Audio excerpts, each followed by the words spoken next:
प्रेम से बोलिए सदगुरु साहिब जी की जय हो। सतनाम साहिब। हे साहिब, आपका अनंत अनंत शुक्रिया, अनंत अनंत आभार। साहिब जी आपकी सर्वदा ही जय जयकार। आदरणीय सर्व संतों की जय हो। उपस्थित आदर के योग्य सभी जीवात्माओं को मेरा नमन। सतनाम साहिब। आप सब में बैठे परमपिता परमात्मा को शत नमन।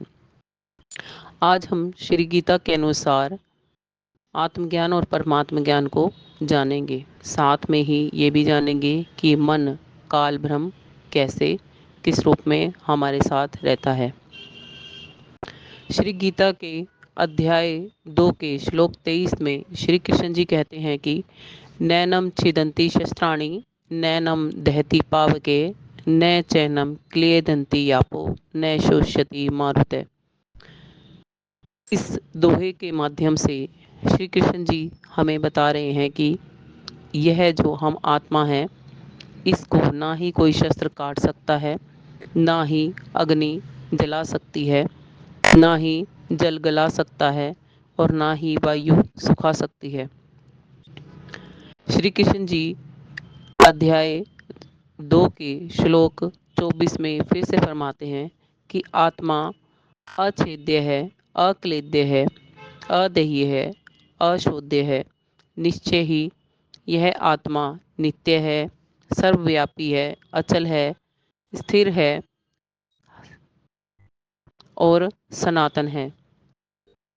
अध्याय 13 के श्लोक 17 में श्री कृष्ण जी फरमाते हैं कि ज्योति साम अपि तत् ज्योति तम से परम उज्यते ज्ञानम गह्यम ज्ञानगम्य हृदय सर्वष्ट वशिष्ठतम। श्री कृष्ण जी समझा रहे हैं कि वह पार ब्रह्म परमात्मा यानी कि श्री कृष्ण जी भी ज्योतियों का ज्योति ज्योति स्वरूप हैं। तम माया से अत्यंत परे हैं। वह परमात्मा बोध रूप में जानने योग्य है, तत्व रूप में प्राप्त करने योग्य है और सबके सभी आत्माओं के हृदय में विशेष रूप से स्थापित हैं। अध्याय 7 के श्लोक 13 में श्री कृष्ण जी फरमाते हैं त्रिभी गुण में ए भी सर्वम इदम जगत मोहि तमना अभिजानाति माम एवं परम एवं। कि ये सारा संसार तीनों गुणों की त्रिगुणमयी माया की तीन प्रकार के गुण जो कि हैं कार्य रूप में सात्विक गुण, राजसी गुण, तामसी गुण, इन भावों में ही सारा संसार सारा प्राणी समुदाय मोहित हो रहा है। इसीलिए ही इन तीनों से परे मुझ अविनाशी को कोई नहीं जानता। हम सभी प्राणी जन जो मनुष्य तन धारण किए हुए आत्माएं हैं, श्री कृष्ण जी उनको समझा रहे हैं कि आत्माएं मुझ अविनाशी को नहीं जानती। यानी कि हम श्री कृष्ण जी को कैसे नहीं जानते। हम श्री कृष्ण जी को संसारी रूप में तो जानते हैं कि श्री कृष्ण जी आए थे, श्री कृष्ण जी ने लीला की थी, श्री कृष्ण जी ने जो अपना विराट रूप दिखाया था हम उसे भी जानते हैं। श्री कृष्ण जी कहते हैं मेरा तत्व रूप ज्योति स्वरूप है और वो तम से अत्यंत परे है। यानी कि माया से, इन त्रिगुणमयी माया से, रजगुण तमगुण और सतगुण से भी अत्यंत परे है, जो कि हम नहीं जान पा रहे हैं, जिसे हमें जानना चाहिए। जो इसको नहीं जान पाते उनके बारे में श्री कृष्ण जी कहते हैं देवी होशा गुणमयी माम माया दुर्मया मामेव ये प्रदीयन्ते माया मते तरि तद्यंत ते। क्योंकि यह अलौकिक अर्थात अत्यंत अद्भुत त्रिगुणमयी माया बड़ी ही दुस्तर है समझने में, परंतु जो पुरुष केवल मुझको निरंतर भजते हैं वे इस माया को उल्लंघ कर इस संसार सागर से पार हो जाते हैं। ये अध्याय 7 का श्लोक 14 है। अध्याय 7 के श्लोक 15 में श्री कृष्ण जी कहते हैं ना माँ कृष्ण दुष्ट कृतनो मूढ़ा प्रदीयन्ते नर धामा मायायाम हरित ज्ञाना असुरा भावा मिश्रतः। श्री कृष्ण जी अध्याय 7 के श्लोक पर 15 में कहते हैं कि इस त्रिगुणीमयी माया के द्वारा जिन मनुष्य प्राणियों का ज्ञान हरा जा चुका है, ऐसे असुर स्वभाव को धारण किए हुए मनुष्य, नीच दूषित कर्मों को करने वाले मूढ़ लोग मुझको नहीं भज पाते हैं, मुझको नहीं जान पाते हैं। अध्याय 14 के श्लोक 15 से 18 तक श्री कृष्ण जी समझाते हुए कहते हैं सतगुण, रजगुण और तमगुण के बारे में। सतव रजस तमः इति गुणः प्रकृति संभावः निर्बधन्ति महाबहो देहे देही नाम यायम। अध्याय 14 का श्लोक 5 अर्थात हे अर्जुन, सतवगुण, रजोगुण और तमोगुण ये प्रकृति से उत्पन्न तीनों गुण अविनाशी जीव आत्मा को शरीर में बांधने का कार्य करते हैं। श्री गीता अध्याय 14 श्लोक 6 यत्र सत्त्वगुण निर्मलत्वा प्रकाशत्वा कामनामयम् सुखण्डनेन वदनीति ज्ञान संगडेन च नदः। अर्थात हे निष्पाप अर्जुन, उन तीनों गुणों में सत्व गुण तो निर्मल होने के कारण प्रकाश करने वाला और विकार रहित है। यह सुख के संबंध से और ज्ञान के संबंध से अर्थात अभिमान से आत्मा को शरीर में बांधने का कार्य करता है। इसका मतलब यह है कि जब हम में सतोगुण की प्रबलता होती है, जब हम सतोगुण प्रभाव से चलते हैं, तब हम निर्विकार होने के साथ साथ में ज्ञान से संबंध भी रखते हैं और सुख भी प्राप्त होता है। साथ ही साथ हम में अहम भाव भी जागृत हो जाता है, जो हमें मुक्त नहीं होने देता है। आगे श्री कृष्ण जी अध्याय 14 में श्लोक 7 में बताते हैं रजो राग रागत्वम विविध तृष्णा संगटम समुद्र भावम वयम तन्निनि बाधनाति कौन्ते करम संगडेन देह नाम। कि हे अर्जुन, राग रूप रजोगुण कामना और आसक्ति से उत्पन्न जानो, वह जीव आत्मा को कर्मों के और उनके फलों के संबंध में जीव आत्मा को शरीर में ही बांधता है। यानी कि जो हम यानी कि जब हम रजोगुण के प्रभाव में होते हैं, तब हम किसी चीज़ की कामना करते हैं और उस कामना को पूर्ण करने के लिए अपनी पूर्ण आसक्ति के साथ उस कार्य को पूरा करते हैं। और जब यह हमारा कर्म बनता है तो इसके फलस्वरूप हमें पुनः जन्म लेना पड़ता है। आगे श्री कृष्ण जी अध्याय 14 के श्लोक 8 में समझाते हुए कहते हैं तमस सतम ज्ञानजम विविध मोहिनाम सर्व देही देहिनाम परमाद आलस्य निद्रा भिष्टि नींद बंधात बंध निदित भारतः। श्री कृष्ण जी कहते हैं कि हे अर्जुन, सब देह अभिमानियों को मोहित करने वाला तमोगुण तो अज्ञान रूप ही जानो, अज्ञान से उत्पन्न इसे जानो। यह जीव आत्मा को प्रमाद, आलस्य और निद्रा द्वारा बांधता है।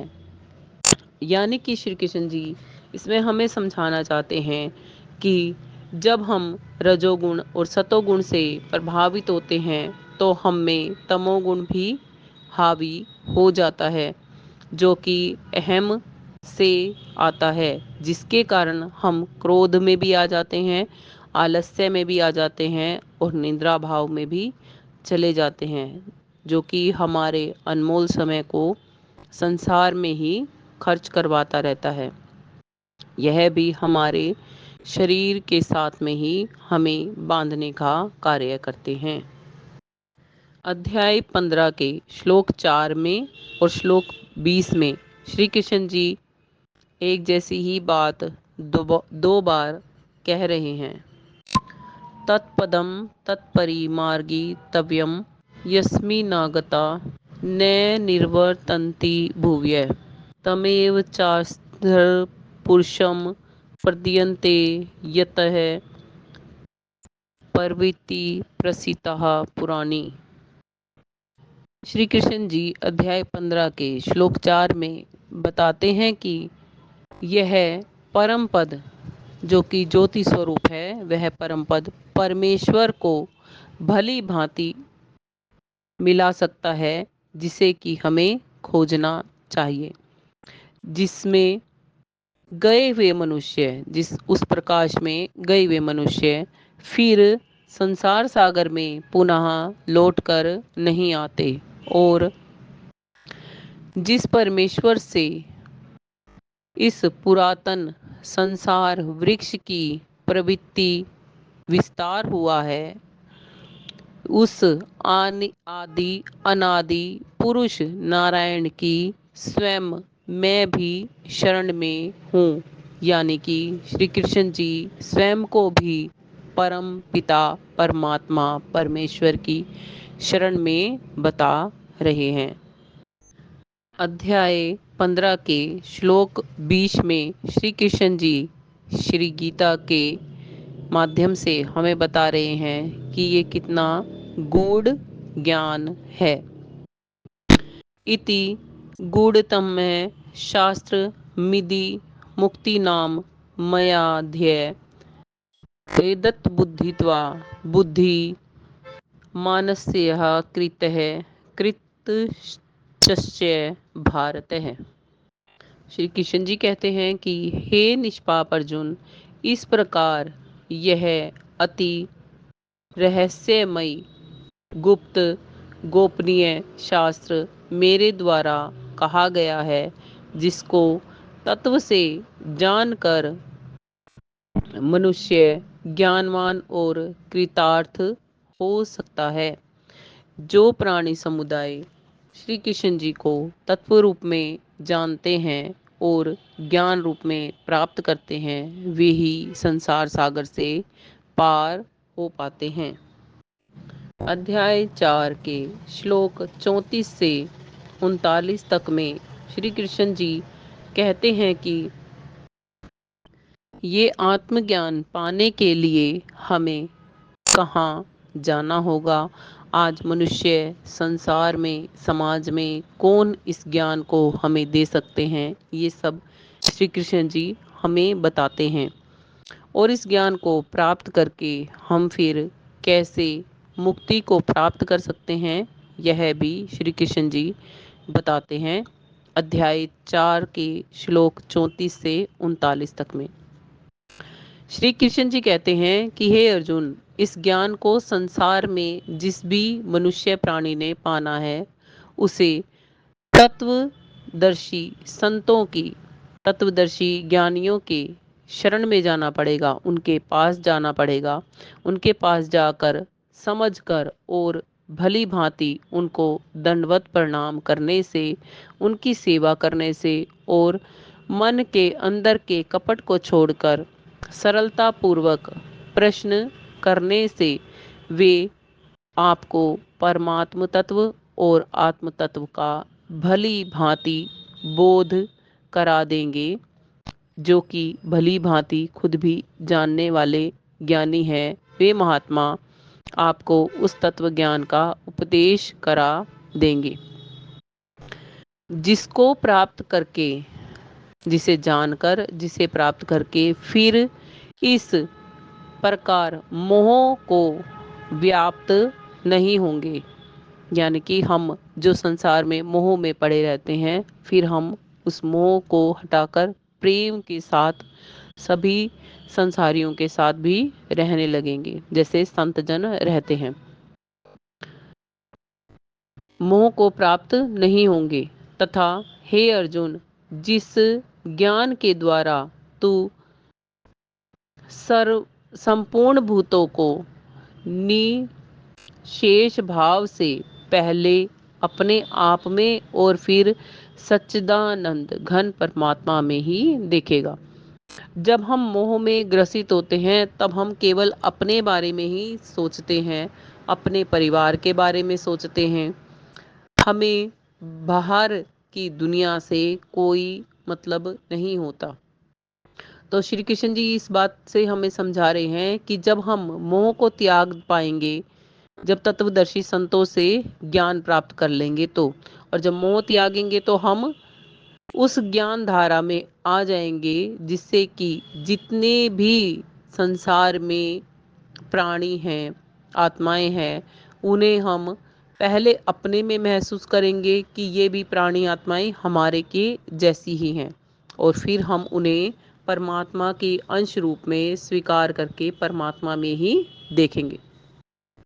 आगे श्री कृष्ण जी अध्याय 4 के श्लोक 36 में समझाते हुए कहते हैं कि यदि तू अन्य सभी प्राणी पापियों से भी अधिक पाप करने वाला भी क्यों नहीं है। यानी कि अब हम ये सोचते हैं ना कि हमने तो बहुत सारे पाप कर रखे हैं, या हमने तो बहुत कुछ ऐसा कर रखा है जो हमें पता ही नहीं कैसे कैसे कर्म हमने कर रखे हैं, तो हम कैसे मुक्त होंगे। तो वो उनके लिए कहते हैं कि यदि हम पापियों से भी अधिक पापी हैं ना, तो भी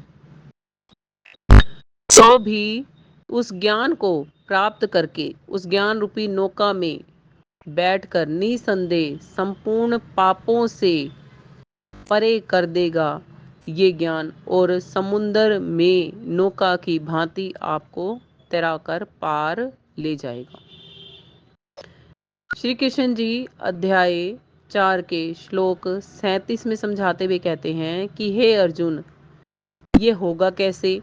ये ऐसे होगा कि जैसे प्रज्वलित अग्नि ईंधनों को भस्ममय कर देती है, वैसे ही ज्ञान रूपी अग्नि समस्त कर्मों को, समस्त कर्म, पाप कर्म भी और पुण्य कर्म भी, यानी कि अब तक हमने जो भी कर्म किए हैं वो सब जब हमारे अंदर में वो ज्ञान अग्नि जब हमारे अंदर में वो ज्ञान अग्नि उद्गारित हो जाएगी, जल जाएगी, तो हमारे भी शुभ अशुभ कर्म हम उसमें डालेंगे तो वो भस्ममय हो जाएंगे। तो सभी कर्मों को भस्ममय कर देती है।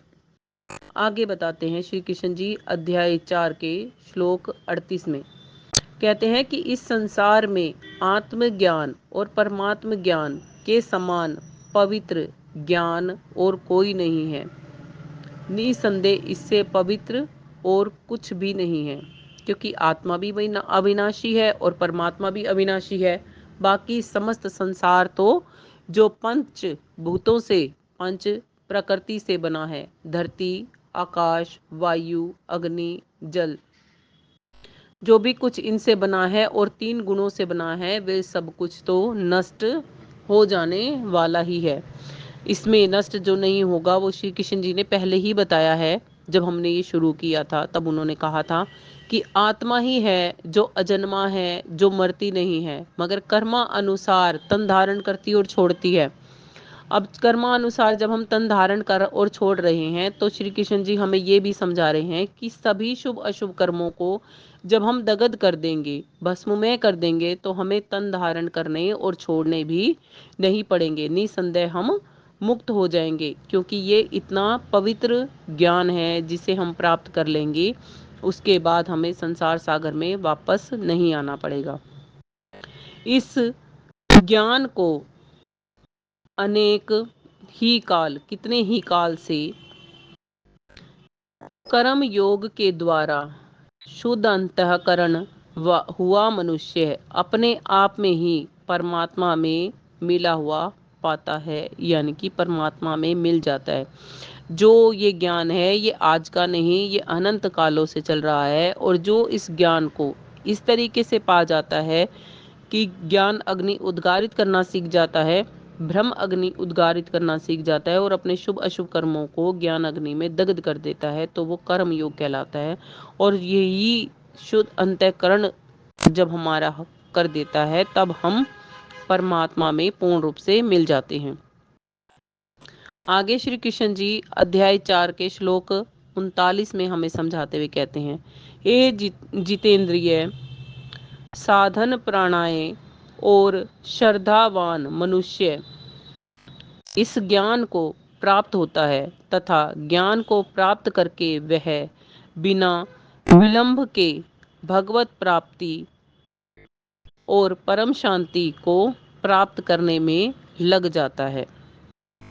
हम इंद्रियों को कैसे साध सकते हैं, कैसे बाहरी नौ द्वारों को रोककर प्राण को कैसे हम मस्तक में स्थापित कर सकते हैं, और फिर कैसे अपने मन को परमात्मा संबंधी सभी धारणाओं से युक्त करके ओ मैं ओम एक अक्षर ब्रह्म का निरंतर जाप करते हुए किस प्रकार से हम अपने अंदर में ब्रह्म अग्नि उद्गारित कर सकते हैं, ये सब कुछ श्री कृष्ण जी हमें समझाते हैं कि ये सब हम सीख सकते हैं तत्वदर्शी संतों की शरण में जाकर। आगे श्री कृष्ण जी अध्याय 11 के श्लोक 4 में हमें समझाते हुए कहते हैं कि श्री अर्जुन जी श्री कृष्ण जी से पूछते हैं अध्याय 11 के श्लोक 4 में कि हे प्रभु, यदि मेरे द्वारा आपका यह रूप देखा जाना क्षय है ऐसा आप मानते हैं, तो हे योगेश्वर, हे जगत प्रभु, हे जगत गुरु, आप अपने उस अविनाशी स्वरूप का मुझे दर्शन करवाइए। श्री कृष्ण जी अध्याय 11 के श्लोक 8 में श्री अर्जुन जी को कहते हैं कि ना तू मा शक्य से दृष्टु मनेव नेव सव चक्षुषा दिव्यम ददामि ते चक्षु पश्चम योग महेश्वरम। कि हे अर्जुन, तू मेरे इस बाहरी नेत्रों से, शारीरिक नेत्रों से मेरे इस स्वरूप के दर्शन करने में निसंदेही समर्थवान नहीं है। यानी कि बाहरी जो नेत्र हैं, जो शारीरिक नेत्र हैं, प्राकृतिक नेत्र हैं, उनसे हम श्री कृष्ण जी के दर्शन नहीं कर सकते। जिससे मैं तुझे दिव्य अर्थात अलौकिक नेत्र चक्षु देता हूँ, जिससे कि तू मेरे ईश्वरीय योग माया शक्ति को देख सकेगा, यानी कि श्री कृष्ण जी के अलौकिक रूप के दर्शन कर सकेगा। वो दिव्य नेत्र क्या हैं, वो दिव्य चक्षु क्या हैं? वो दिव्य नेत्र और दिव्य चक्षु आत्मज्ञान ही है, आत्मा की आंखों से ही, क्योंकि हम परमात्मा को देख सकते हैं। इसीलिए ही श्री कृष्ण जी ने उन्हें ये कहा है कि बाहरी शरीर से नहीं देख सकते, हाँ आत्मा से हम अपने आप से परमात्मा को देख सकते हैं। जब देख पाएंगे, जब हमें कोई तत्वदर्शी संत मिलेगा जो हमें ये समझाएगा कि हम इस शरीर में हैं कहाँ, और जहाँ हम हैं वहाँ से हम परमात्मा को कैसे देख सकते हैं। आगे श्री कृष्ण जी अध्याय 15 के श्लोक 6 में कहते हैं कि न तद्भासते सूर्यो न शशांको न पावकः यत् गत्वा न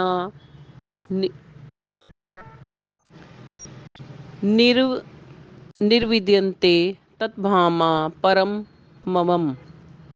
जिस परम पद को प्राप्त होकर मनुष्य संसार सागर में फिर से वापस लौट कर नहीं आते हैं, उस प्रकाश में परम पद को ना ही तो सूर्य प्रकाशित कर सकता है, ना ही चंद्रमा प्रकाशित कर सकता है, ना ही बाह्य अग्नि का प्रकाश ही उसे प्रकाशित कर सकता है।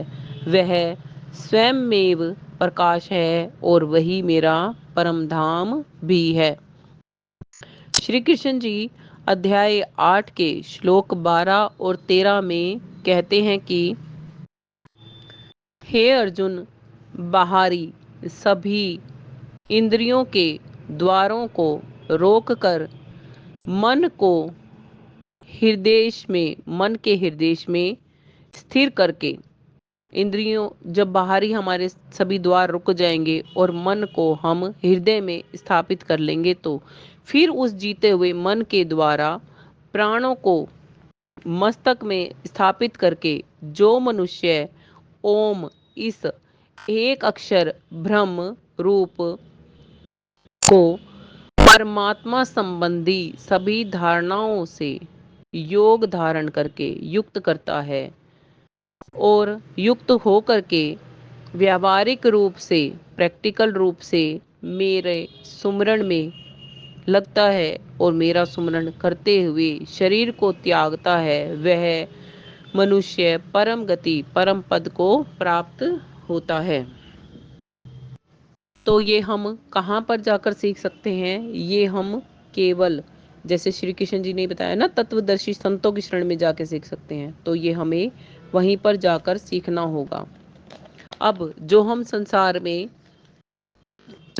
यज्ञ, वेदों का पाठन पठन और दान पुण्य अन्य क्रियाकलाप करते रहते हैं, तप करते हैं, होम करते हैं, व्रत करते हैं, उनके बारे में श्री कृष्ण जी हमें बताते हैं। श्री कृष्ण जी कहते हैं अध्याय 11 के श्लोक 48 और 53 में, ना वेद यज्ञ ने नेवर्नेन दाने नेवेर च क्रिया भी तपो भी उग्र एवं रूपे शक्य अहम निर्लोके दुष्टतम तव देयतेन कुरु प्रवीर। हे अर्जुन, मृत्यु लोक में इस प्रकार विश्व रूप वाला परम तत्व मैं परमात्मा ना वेदों के, ना यज्ञों के, ना वेदों के पढ़ने से, ना यज्ञों के करने से, ना ही दान के करने से, ना ही किसी क्रिया के करने से, ना ही उग्र तपों के करने से, किसी भी इस प्रकार से मैं प्राप्त नहीं होता हूँ, नहीं दिखाई देता हूँ। न अध्याय 11 का श्लोक 53, नहव्यम वेदेन तपस्या से न दानेन न च ययायम शक्य एवं विधो दुष्टताम दुष्ट वनासी माम यथा। जिस प्रकार तूने मुझे हे अर्जुन देखा है, इस रूप में ना ही तो मैं वेदों से, ना ही तप करने से, ना ही दान करने से और ना ही यज्ञों के करने से देखा जा सकता हूँ। जब स्वयं श्री कृष्ण जी ही ये बता रहे हैं हमें कि हम कितने भी व्रत कर लें, वेद पढ़ लें, जब तक हम वेदों को समझेंगे नहीं तब तक हमें भेद श्री कृष्ण जी का मिलेगा नहीं। हम तप करते रहेंगे, दान करते रहेंगे, यज्ञ होम आदि करते रहेंगे, ये हमारे पुण्य कर्म तो जरूर बनेंगे, लेकिन हमें मुक्ति नहीं दिला सकते। हमें यदि संसार सागर से, आवागमन से मुक्ति चाहिए है तो हमें आत्मज्ञान और परमात्म ज्ञान ही प्राप्त करना पड़ेगा, जो कि हमें तत्वदर्शी संतों की शरण में जाकर ही मिलेगा। आगे श्री कृष्ण जी अध्याय 7 के श्लोक 20 में कहते हैं कि जो संसारी भोगों की कामना द्वारा जिसका ज्ञान हरा जा चुका है, जो मनुष्य संसारी जिसका ज्ञान भोगों के कामना के कारण हरा जा चुका है, वे लोग अपने स्वभाव से ही प्रेरित होकर उस उसी के ही संसार के नियमों को ही धारण करके अन्य देवताओं को ही भजते और पूजते रहते हैं। जैसे कि कोई हमें कहता है कि श्री गणेश जी विघ्नहर्ता है, तो हम गणेश जी की पूजा करते हैं। लक्ष्मी जी हमें धन धान्य देती है, तो हम लक्ष्मी जी की पूजा करते हैं। ऐसे हम अन्यत्र अनेकों देवताओं की पूजा कामनाओं के कारण करते रहते हैं, क्योंकि हमारे अंदर में भोगों की कामना होती है। तो श्री कृष्ण जी कहते हैं, जो जिन देवताओं को पूजते रहते हैं वो उनसे अपना वो कार्य करवाते रहते हैं और संसार सागर में ही रहते हैं, क्योंकि ज्ञान इनका कामनाओं के द्वारा हरा जा चुका है। भोगों की जो कामनाएं हैं ना, वो हमारे इस आत्मज्ञान को ढक देती हैं। जो जो सकाम भक्त सगुण भक्त जिस जिस देवता को जिस जिस रूप में श्रद्धा से पूजता है, उस भगत की श्रद्धा मैं उसी देवता में स्थिर कर देता हूँ। यानी कि हम जिस जिस देवताओं को भजते हैं पूजते हैं, उसी उसी देवता में हमारी आसक्ति पक्की होती जाती है, क्योंकि हमारी कामनाएं जो पूरी होती हैं वहां से, इसलिए ही। अब अध्याय 7 के श्लोक 22 में श्री कृष्ण जी कहते हैं, वह मनुष्य उस श्रद्धा से युक्त होकर उस देवता को पूजता रहता है, अर्थात उसका भजन करता रहता है और उसी देवता के विधान के द्वारा उसके किए गए इच्छित भोगों को निसंदेह वह भोगता और प्राप्त करता रहता है। अध्याय 7 के श्लोक 22 में श्री कृष्ण जी कहते हैं, अध्याय 7 के श्लोक 23 में श्री कृष्ण जी कहते हैं, परंतु उन अल्प बुद्धि मनुष्यों को, अल्प बुद्धि वाले मनुष्यों को ये नहीं समझ में आता कि वह फल की आशा में ही पड़े रहते हैं। जब फल की आशा करते हैं हम कर्म करते हुए, तो हम कर्मों के बंधन में बंधते जाते हैं। उन अल्प बुद्धि वालों को यह फल नाशवान है यह समझ नहीं आता, तथा वे मनुष्य जो देवताओं को पूजने वाले होते हैं वे देवताओं को ही प्राप्त होते हैं, और मेरा भगत मुझ परमात्मा को तत्व रूप में प्राप्त करके प्राप्त होता है। अध्याय 7 के श्लोक 24 में श्री कृष्ण जी कहते हैं कि ये बुद्धिहीन मनुष्य मेरे अनुपम अविनाशी परम भाव को ना जानते हुए मन और इंद्रियों से परे मुझ सच्चिदानंद को मनुष्य की भांति ही समझकर, हम जैसे श्री कृष्ण जी का मनुष्य रूप में बनाते हैं ना मूर्तियां या लड्डू गोपाल, तो कहते हैं मनुष्य रूप में ही मुझे समझे हुए हैं। तो मुझे मनुष्य रूप में जानकर जन्मा कर व्यक्ति भाव देव भाव को प्राप्त हुआ मानते हैं,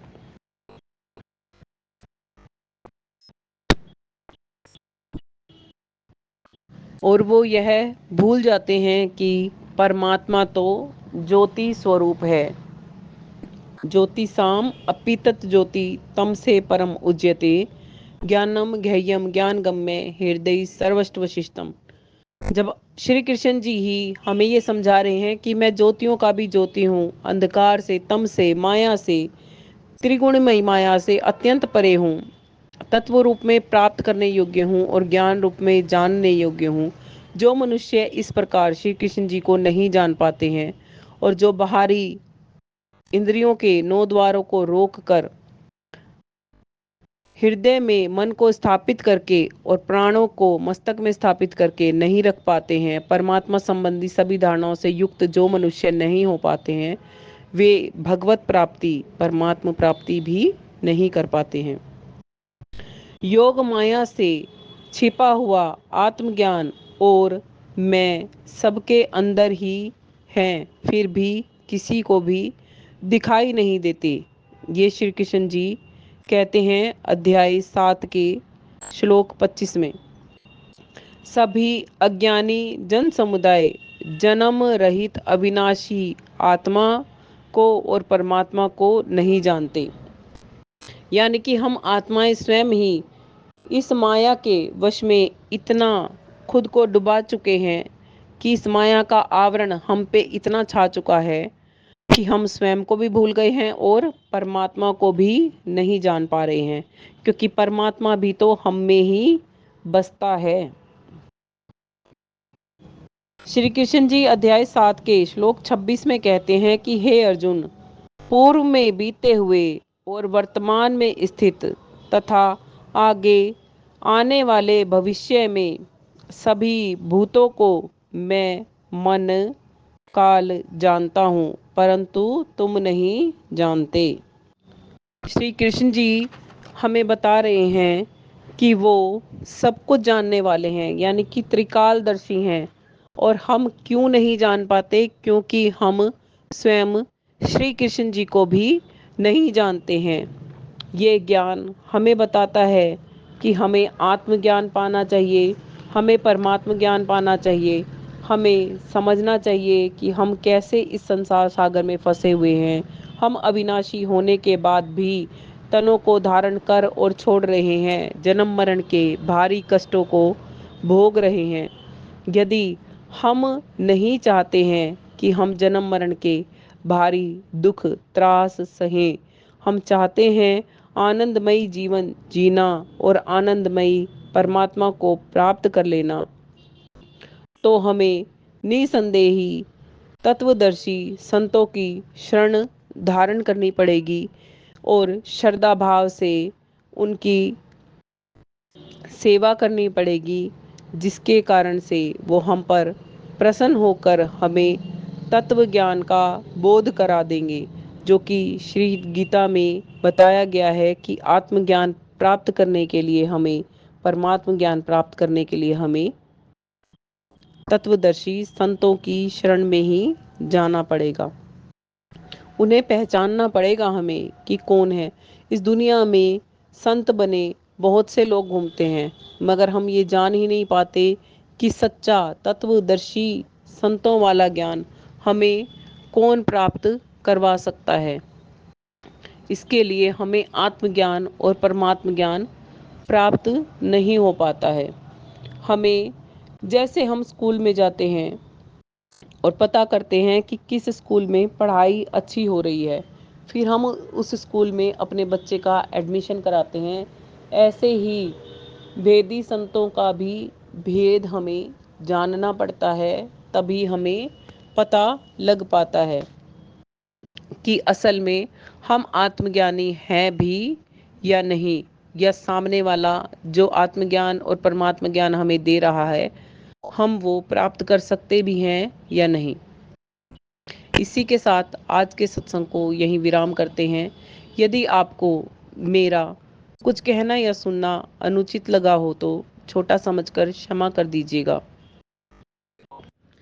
और जो इसमें संस्कृत में त्रुटियां हैं उसको भी नज़रअंदाज करके केवल आत्मज्ञान प्राप्त करने की कोशिश कीजिएगा, क्योंकि सनातन में क्या, सभी सदग्रंथों में, सभी वेदों में, शास्त्रों में, गीता में, बाइबल में, कुरान में, गुरु ग्रंथ साहिब में, सभी धर्मों के सभी सदग्रंथों में सच्चे परमात्मा का भेद छिपा हुआ है। वो इन ग्रंथों में इस तरीके से नहीं है जैसे हम केवल पढ़ते रहते हैं।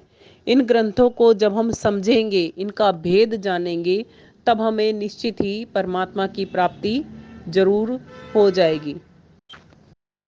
आप सभी को मेरा प्रेम भरा सतनाम साहिब। YouTube पर आ रहे ये सत्संग यदि आपको अच्छे लगते हैं तो चैनल को कृपया कर सब्सक्राइब कीजिएगा, और यदि आपके कोई क्वेश्चन हैं तो आप कमेंट बॉक्स में लिख सकते हैं। सतनाम साहिब। हे साहिब, आपका अनंत अनंत शुक्रिया, अनंत अनंत आभार। साहिब जी आपकी सर्वदा ही जय जयकार।